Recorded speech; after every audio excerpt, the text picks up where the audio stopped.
Sipas gjasave, prejardhja jon Pelazgo Ilire thuhet se vjen direkt nga ai, nga thoti. Po sa mund t'jetë e vërtet kjo?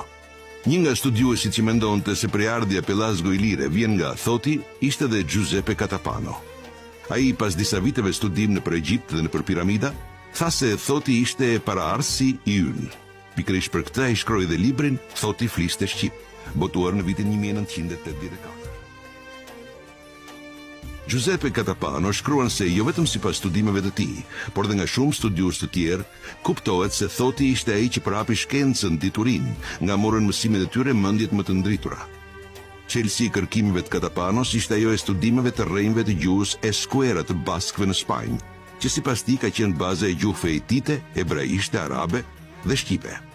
Sipas Catapanos, gjuha eskuera ishte gjuha që përdorej në atë kohë nga thoti në Egjiptin e lashtë. Po a mund t'jetë e vërtet kjo? A mundet që gjuha shqipe t'jetë baza e gjuhëve në botë? Apo thjesht është një gjuhë që i ka mbijetuar kohërave? Por Catapano nënvizon se ishte thoti, i cili krijoi gjuhën duke e sjellë atë në territorin egjiptian.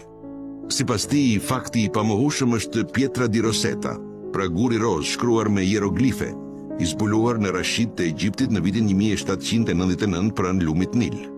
Studiuesja Maria Teresa Pisani jep një përshkrim të detajuar për këtë. Jo vetëm kaq, por ajo nënvizon faktin se perandorët e parë romak përmendin se vinin nga Pelazgo Ilirët dhe se ishin këta të fundit që krijuan Romën. Kuptohet kështu dhe arsyetimi për prezencën e gjuhës shqipe në atë kohë.